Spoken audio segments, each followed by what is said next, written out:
नमस्कार दोस्तों। साहित्य की ओर में आज की कहानी है शकुंतला शर्मा जी द्वारा लिखी गई कहानी शुभ अंक। कहते हैं ना कि मूल से ब्याज अधिक प्यारा होता है। यही हाल प्रीता जी का भी था। उनके पति ने फौज की नौकरी से अवकाश लेकर हथियारों के व्यापार में अकूत संपत्ति अर्जित की थी। यूं उन्हें पैसे की कोई कमी नहीं थी, पर समय बिताने के लिए वे अंताक्षरी के स्थान पर धन का लेन देन करती थी। उनके ब्याज के लगाव के संबंध में उनके मित्र व संबंधी सभी अच्छी तरह परिचित थे। ब्याज न देने वाले कर्जदारों को वे स्वयं दंड देने में विश्वास करती थी। इस काम के लिए उन्होंने कई लठैतों को पाल रखा था। पिताजी का पुत्र रविंद्र पिता का कार्य संभालता था और स्वयं भी खासा संपन्न था। वह बिना लोभ लालच के जीवन जीने में विश्वास करता था और यह भली भांति जानता था कि उसके व्यस्त रहने में ही सबकी भलाई है।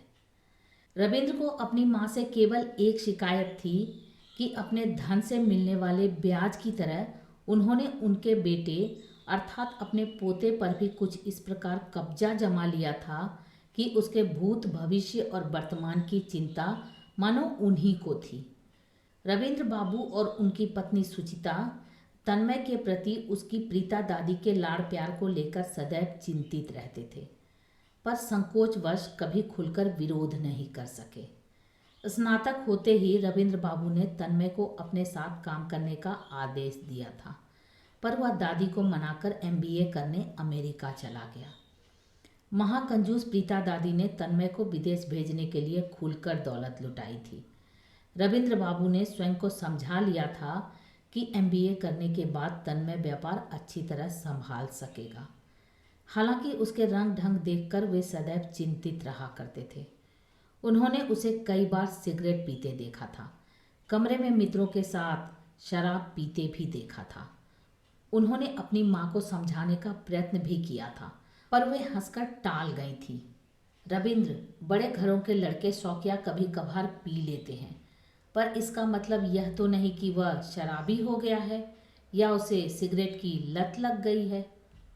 उन्होंने तन्मय का बचाव करते हुए कहा था। लत लगने में कितनी देर लगती है माँ? यह सब दुर्व्यसन किशोरावस्था में ही प्रारंभ होते हैं, रविंद्र बाबू ने दुखी होकर कहा था। मेरा तन्मय ऐसा नहीं है, प्रीता दादी ने घोषणा कर दी थी। मेरा तन्मय? माँ, क्या तन्मय हमारा कुछ नहीं लगता? हम क्या उसके शत्रु हैं? आप और पापा मुझ पर तो बड़ी बंदिशें लगाते थे, पर तन्मय को तो आपने खुली छूट दे रखी है। बंदिशें मैंने नहीं, तुम्हारे पापा ने लगाई थी। मेरा तो सदा से यह विश्वास रहा है कि हर व्यक्ति को भले बुरे का निर्णय करने की छूट मिलनी ही चाहिए। प्रीता दादी ने मानो अंतिम निर्णय सुना दिया था। रविंद्र बाबू ने हथियार डाल दिए थे और तन्मय एमबीए करने विदेश चला गया था। वहाँ से भी वह दादी माँ को नियमित रूप से फ़ोन करता था और वहाँ की चकाचौंध पूर्ण जिंदगी, विशेष रूप से बड़ी लग्जरी कारों और चौड़ी चमचमाती सड़कों का ऐसा सजीव वर्णन करता कि अगली बार उसका फ़ोन आने तक दादी उसकी बातों को दोहराकर मंत्रमुग्ध होती रहती। रविंद्र उनकी बात सुनकर हंस देते थे और उनकी पत्नी सुचिता कुढ़कर रह जाती थी। हम तो जैसे उसके कुछ हैं ही नहीं, फ़ोन करता है तो बस दादी से ही बतियाता रहता है, सुचिता पति से शिकायत करती थी। फिर माँ और कितने दिन जीवित रहेंगी? उन्हें तन्मय से लाड़ करके खुशी मिलती है, तो हमें तो प्रसन्न होना चाहिए कि दादी पोते के बीच इतना प्रगाढ़ संबंध है, रविंद्र ने समझाया था। यूँ वे भली भांति जानते थे कि सुचिता को समझाना आसान कार्य नहीं था।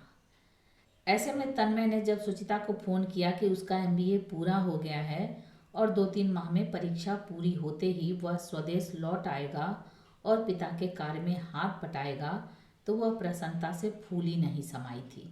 फिर वह देर तक अपनी दादी से बात करता रहा था।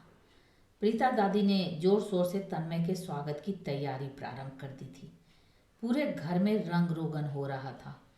तन्मय के कमरे को तो इंटीरियर डेकोरेटर बुलाकर नए ढंग से सजाया संवारा जा रहा था। इस सब की क्या आवश्यकता थी माँ? तन्मय अपने घर आ रहा है, वह घर का सदस्य है, कोई वीआईपी नहीं। मेरे लिए तो वह वीआईपी ही है। तुमसे एक बात कहनी थी बेटे। अचानक प्रीता दादी का सुर ही बदल गया था। क्या बात है माँ, कहो ना। एक नई कार खरीदना चाहती हूँ। कार? घर में 4 कारें हैं, फिर एक और कार की क्या आवश्यकता है?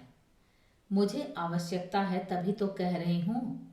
कभी कभी तो मेरा भी मन होता है कि तीव्र गति से कार चलाती हुई तुम सबके सामने से ऐसे गुजरूं कि तुम्हारी आंखें चौंधिया जाए।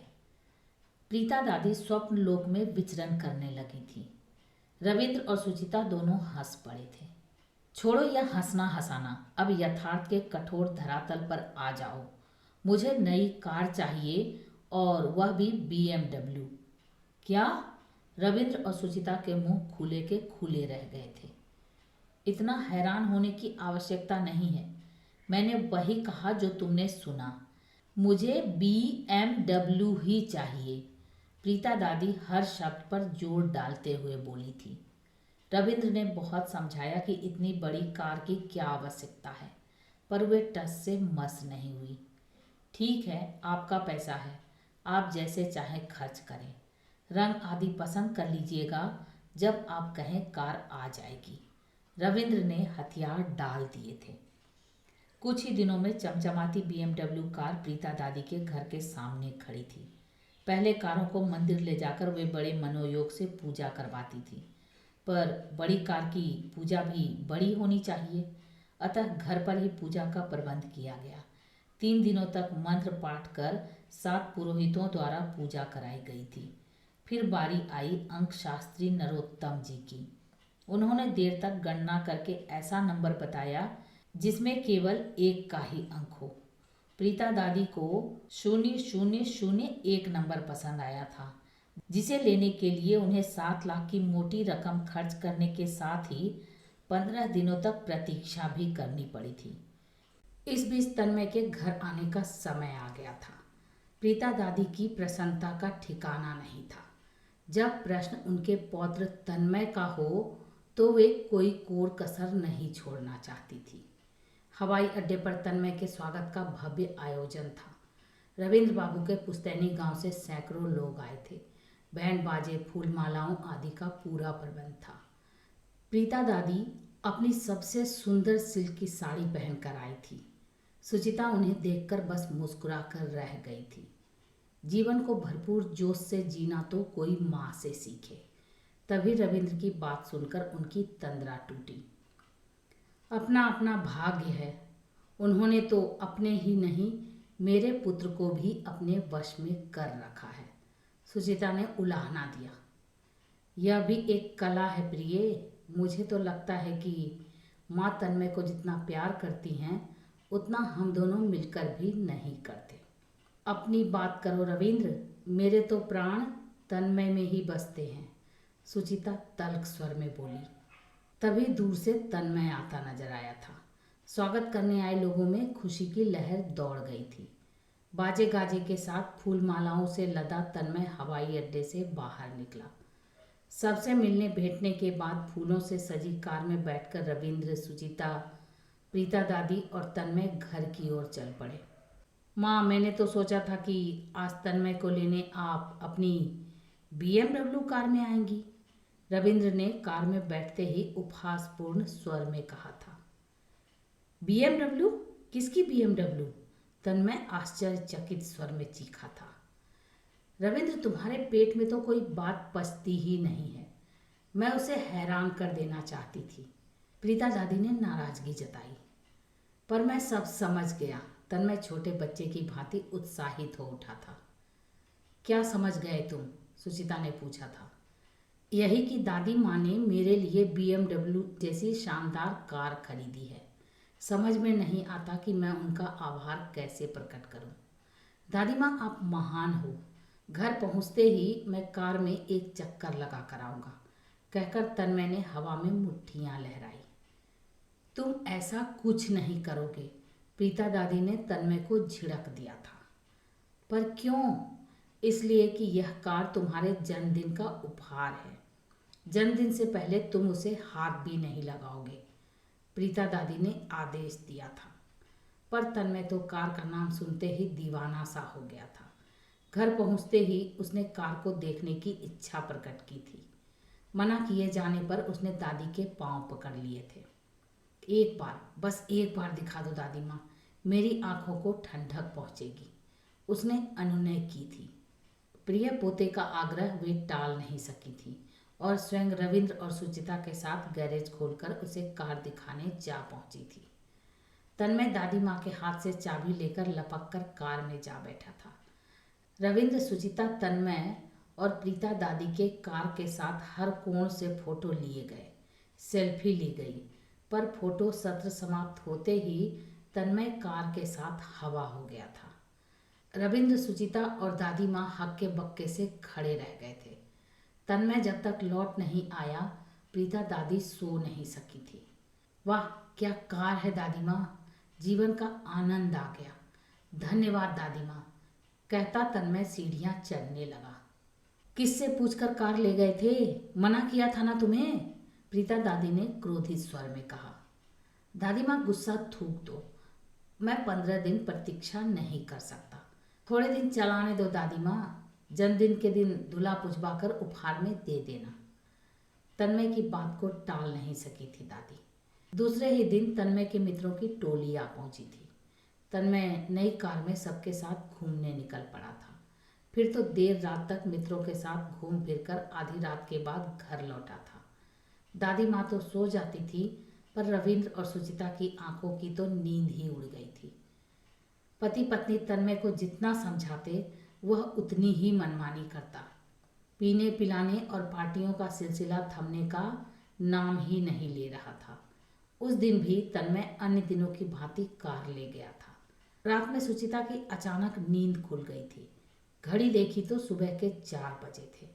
तन्मय रात कितने बजे लौटा? उन्होंने पति को झिंझोड़ ही दिया था। मुझे क्या पता, दरवाजा तो तुमने ही खोला होगा, रविंद्र का उत्तर था। मैंने दरवाजा नहीं खोला। सुचिता का चिंतित स्वर सुनकर रविंद्र की आंखों की नींद हवा हो गई थी। दोनों पति पत्नी लपक कर तन्मय के कमरे में पहुंचे थे। तन्मय घर लौटा ही नहीं था। देर तक पति पत्नी तन्मय के मित्रों के यहाँ फोन करते रहे, पर व्यर्थ। घर में हलचल सुनकर प्रीता दादी भी जाग गई थी और चिंता के कारण हाथ जोड़े आंखें मूंदे प्रार्थना में डूबी थी। क्या करूं, कुछ समझ में नहीं आ रहा। घबराहट के कारण रविंद्र बाबू कमरे में चहलकदमी कर रहे थे कि तभी फोन की घंटी बज उठी थी। सुचिता ध्यान से रविंद्र बाबू के चेहरे के बदलते भाव को देखती रही थी। फोन रखते ही वे सोफे में धंस गए थे। क्या हुआ, किसका फोन था? सुचिता लपक कर उनके पास जा पहुंची थी। पुलिस स्टेशन से फोन था। क्या? पुलिस स्टेशन से? क्या कह रहे थे? तन्मय ने नशे में गाड़ी फुटपाथ पर सो रहे लोगों पर चढ़ा दी। वह और उसके 4 मित्र पुलिस स्टेशन में हैं, रविंद्र बाबू किसी प्रकार बोले। यह क्या हो गया? इस बुढ़ापे में मुझे यह दिन भी देखना था।